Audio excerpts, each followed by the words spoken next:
My dear crystal lovers, welcome back to the channel. If you're new here, my name is AM. I'm a small business owner and I have a company named AVIUVI.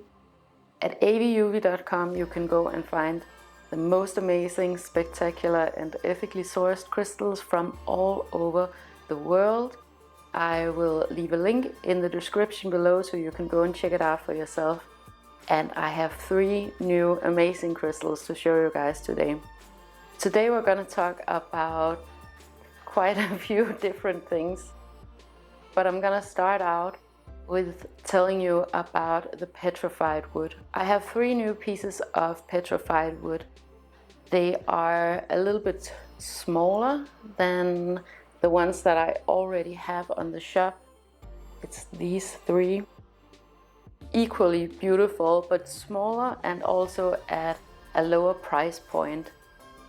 You know, I love working with really high-end crystals, expensive and rare crystals, but I also love to have a few pieces on the shop that are a little bit more affordable, and also pieces that you can work with that are not so big as this one, but smaller pieces that maybe you can use for meditation or have at your workplace. So I like to have a little combo of that. So these 3 pieces are definitely luxury pieces. They're just smaller. They're equally beautiful and equally sustainable. The petrified wood, and I have my big piece back here, is from Germany. It's from Black Forrest, and it is 35 million years old. What that means is that 35 million years ago, a tree fell over in Germany, or what is now known as Germany, and it fell into sediments that prevented it from being eaten up by microorganisms and being deteriorated by water. So the wood is intact, but all of the biological material has been switched out with crystals. In this case, with quartz crystals. It looks like a piece of wood. However, you can feel that it's much heavier than a piece of wood. And you can also see it has what is called druzy, so this glittery effect that it has. And it's very beautiful. It is this chocolatey brown color. And I haven't seen this type of petrified wood that looks like this from any other place than the pieces that come from Black Forest, Germany. You can find petrified wood in many places all over the world. And it's also just a geological wonder and a wonder of nature to see it in any case. But I just really love the rich brown tones of this type of petrified wood. I'm an equal opportunist when it comes to aesthetics, metaphysics, and the geology of the crystals. I want everything to you know, just go together in really perfect harmony, and it definitely does with the petrified wood in this case. All of the petrified wood pieces that I have on the shop right now is from previous collections. So it has been different collectors who have collected these from other collectors, and it has gone from one hand to the next to the next. And that's because they are really interesting and rare geologically, so they are collector's items, something that you want to trade or you want to hold on to. One thing that I really appreciate about the crystals that I have is that they're objectively valuable. That means that they are worth something, that not just you know, little knickknacks and objects that are worthless. I can actually trade them, I can actually sell them if I wish to do so, because they are geological wonders. So because it didn't get any oxygen, it didn't break down the way that a normal piece of wood would out in nature. A biological material like this that has turned into a crystal, of course, inspires a lot of connectivity with nature. It also inspires transformation, of course, because it is this biological material that has morphed into something else. I just really love having my piece around, and I'm actually really surprised about how much I love having my petrified wood around. You know, there are so many things in our everyday lives these days that detaches us from nature.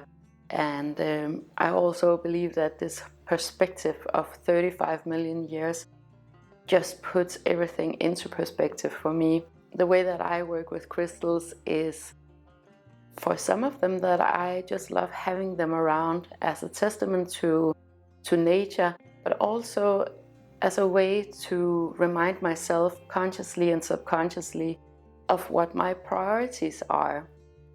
Especially with a piece like my petrified wood, it reminds me that time is relative, that life is relative, that we're only here for a short moment in time, and that's easy to forget these days, in these times. Now, I've made a bunch of videos about petrified wood, so you can definitely go and check them out if you want even more information about this beautiful material. What I often see with petrified wood is the cut and polished type that often comes out of North America and South America. But you know, if you've been watching my videos, that I just really love the raw crystals. It connects me way more to nature than something that has been treated in any way. And I want to get as many benefits out of what Mother Nature created as possible. So I just absolutely love raw crystals over anything cut and polished. If you cut and polished a piece like this one, you wouldn't even be able to see the beautiful veining, the druzy. So it is just a lot more interesting if you can get a raw piece of petrified wood or a raw piece of crystal just in general, so you can see exactly how it was created. And you can see that the silica rich material, the sediments that it's been in, has over time changed and switched out all of the molecules and all of the atoms of this beautiful material. We live in the middle of the city in our apartment, and we live on the 5th floor, and we are pretty disconnected with nature. We don't walk on the ground with our bare feet. We don't have the woods right next to us. We don't have the ocean right next to us. Copenhagen is pretty good at, you know, having a lot of trees and parks and all of that, but we are pretty disconnected from nature in our everyday life. And having a piece of petrified wood around is such a perfect reminder of, you know, not only the natural materials of this world, what is real in this world, what is authentic and genuine in this world, but also the perspective of time.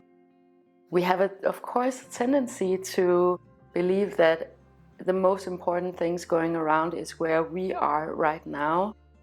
But having something like this that is actually 35 million years old, something that nature created way beyond human existence, it just puts everything into perspective really quickly.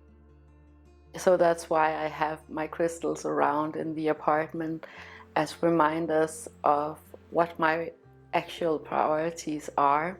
And morphing from one material to another also put this idea of death and rebirth into perspective, right? Because not everything in our world is about decaying and coming back to life. Some things change and change form. And the bottom line is that we're all stardust anyway, so everything is just really recycled in this world.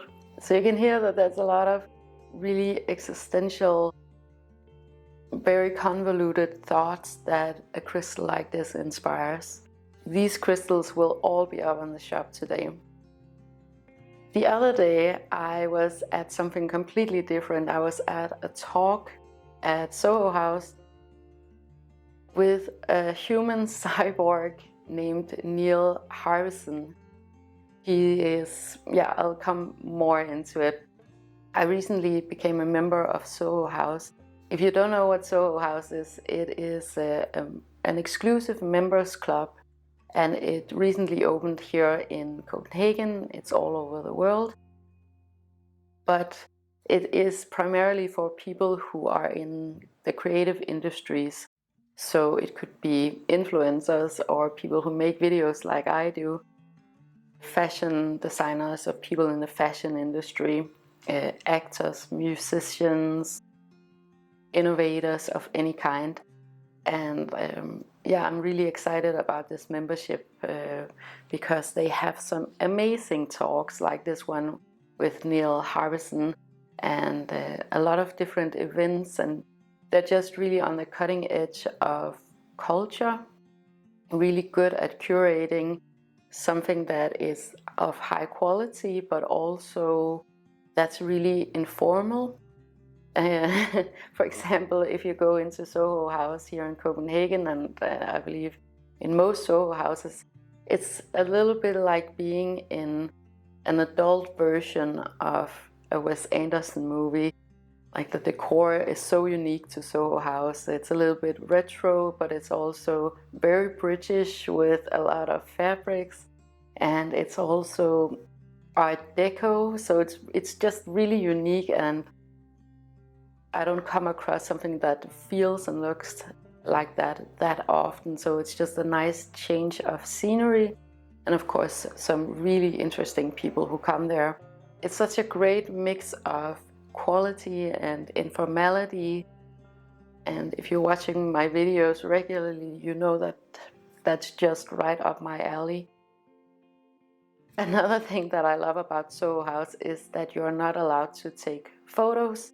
This, I believe, is actually for protecting any celebrities who are there, but I quite like being in a space where sharing on social media is not something that you do. You're actually in the moment having this experience with all of these other people, and it's not about, you know, bragging on social media that you had this amazing dish or this drink or you talk to this celebrity.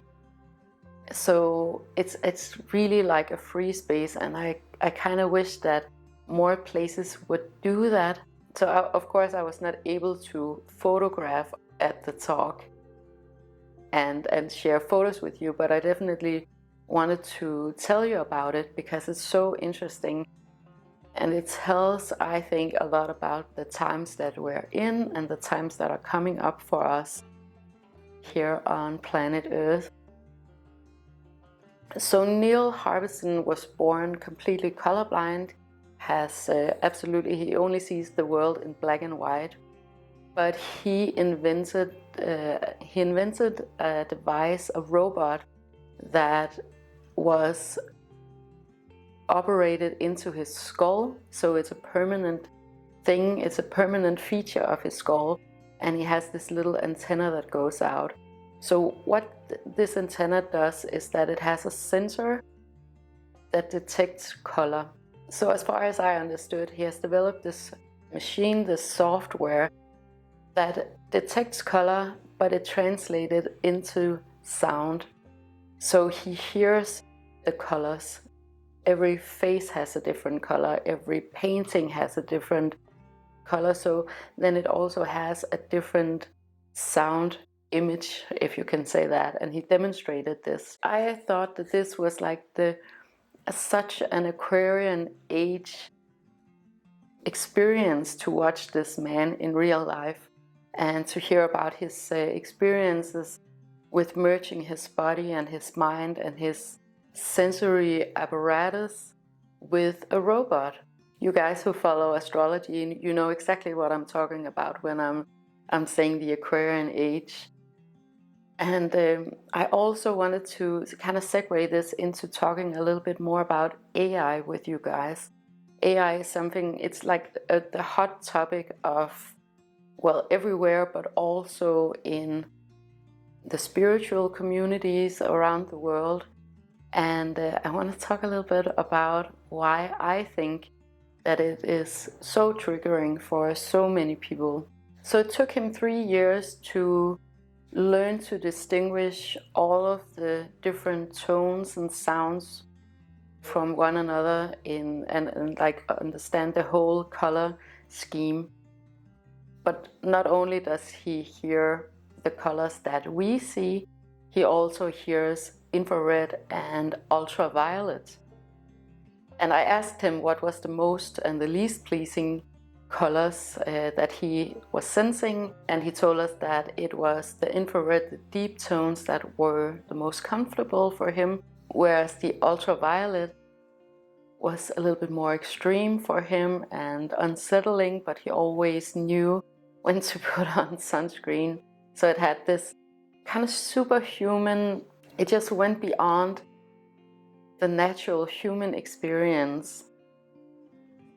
And I think the biggest difference of it, because of course you can have a device that will tell you all of this information or that could translate colors into sound, but the big difference was that it was actually part of his body. It was actually a part of his skull, right? So he identifies himself as a cyborg because part of him is technology. Part of his identity and body is technology. Again, a very Aquarian age thing with the blurred lines. I'm sure a lot of people are triggered by how he identifies, right? There's a lot of talk about that too, with other things right at the moment. But I'm just really curious about taking these concepts of what is natural and turning them around. I definitely see a lot of value in the natural world, like for example with crystals.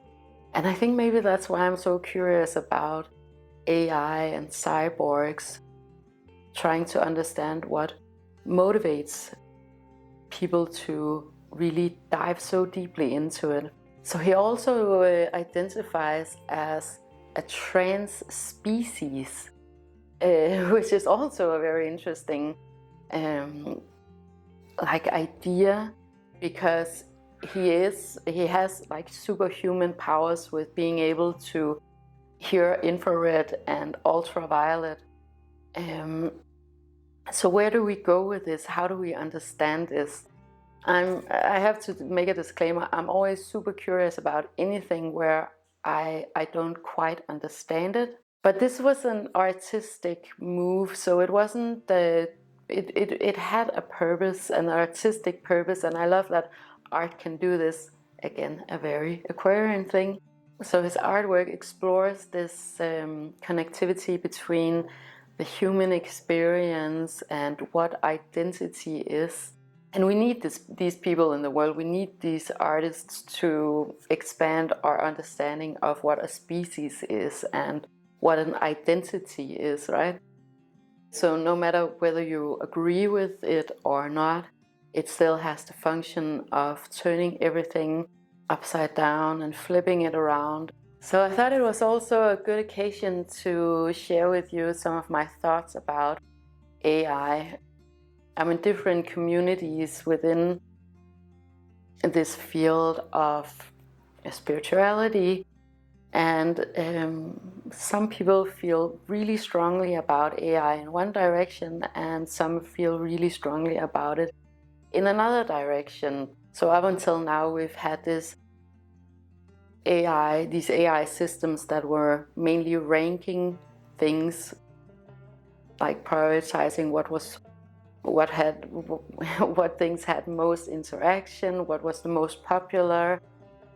You could buy like cloud, right? Because it was working on this ranking system.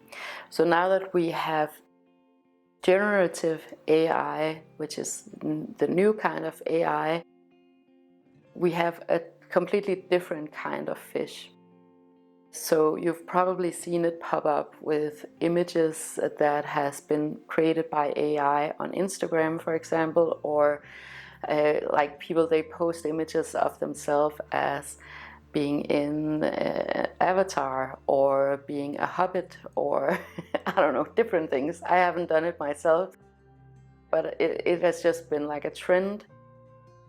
There's also quite a lot of worry about generative texts, self-generating texts. AI is still this really mysterious bubble for me, and I don't quite understand it, and I think most people feel the same way, that they don't quite understand it, right? But there are some interesting things going on when we talk about how it mirrors back what it means to be a human being, right? So we as human beings used to identify in a certain way. We used to think that what made us so special was our superiority when it came to inventing and creating and language and doing complex things. But now that we have this potential, at least, of the AIs kind of taking over, making better inventions, making better art, it's solving a lot of really complex things in our society. It mirrors back to us, like, what are we then? If we can't really identify as being these overlord, these overspecies who has this ability to do these very complex things, but we actually have something now that is even better at it than we are. What does that mean? What does that mean that we are then? So it gives a lot of space to self-reflect, I think, and I think it's very triggering for a lot of people because it does kind of scratch your ego, right? I've been told this my entire life, that this is what makes us unique.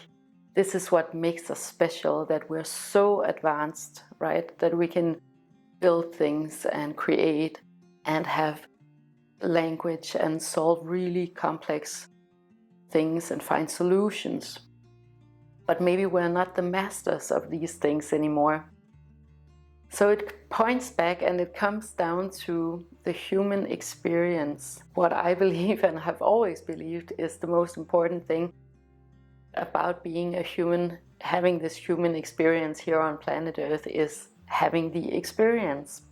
But we're also really conditioned into believing that what we are is the color of our skin, or the nationality, or our gender, or our family history, or our job. So it really scratches that ego, right? That what we thought it was to be a human, what made us so unique and so special and so superior, doesn't really exist anymore, right? So it comes back to the experience of being a human, the human experience, right? So perhaps it feels like a loss of identity, that we don't have that anymore, or in a very short amount of time we are not superior anymore. But it's an interesting discussion, and I definitely think that we're on the brink of something really major now. I also heard, this was another talk, that the next step was to give AI common sense, which is super problematic, because what is common sense to me is not necessarily common sense to you, or to my husband, or to my son, or to my neighbor, or to anyone on the opposite side of the earth. So that's going to be interesting what that means. Does that mean that we all have to have the same type of common sense, that we all have to agree what is common sense? Yeah, that would be a little bit scary to me. So that would be a good reason for me to dive inside and to look at, why do I feel that that this particular area of AI would be scary for me, and kind of explore that. It's going to be different for everybody. Right now, there's mostly talk about the jobs, or at school, that the teachers, they don't know who wrote the paper, or yeah, these things, these like really practical things, but I think it's gonna screw big time with our self-understanding. Also because common sense is not necessarily that common, right? You would think that a lot of things that we all do and that we do as countries and nations would be common sense not to do. So it's also really a loss of control. And that again is such an illusion, right? That we have this control, and a very human thing that we have this notion of control.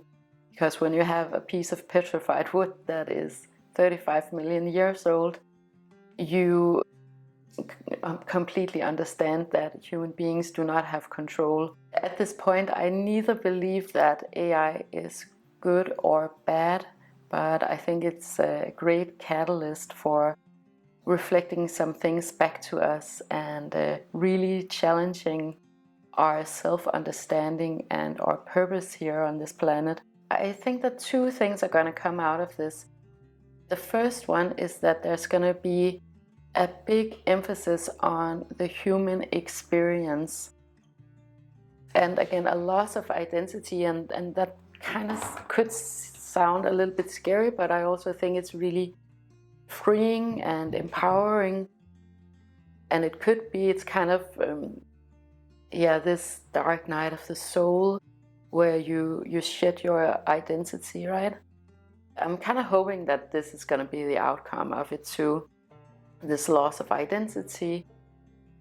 But I also think that there's going to be an emphasis on what is real, what is not artificial, what is genuine, like crystals, like love, like physical things that hasn't been tampered with by human beings.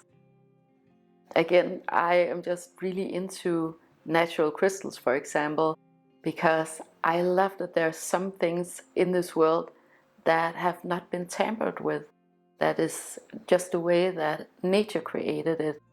So maybe we're going to see a lot more leaning, or some groups leaning more towards that. It doesn't mean that you're going to resist anything digital. It just means that you maybe find a lot more appreciation for what is created for you. So it could be something like the universe, the stars, the sun coming up in the morning, that you recognize that there are so many things that we're not in control of, that are just happening for us every single day. So those were a little bit of my thoughts about AI. Yeah, but I can't wait to go on this journey with you, and I'll share with you, if you'd like to, some more of my thoughts as we go along on this journey all together, right? Okay, but these beautiful naturally made crystals are up on the shop today. Also remember to go and check out the new drop from Applicate at applicate.com. There's a link for it in the description below too. And that was everything for today. Thank you so much for watching this video. If you enjoyed it and you would like more of this type of content, make sure to like and share and subscribe. It helps me to know what you guys want me to talk about, and it also helps others to find this content if that is what they're looking for.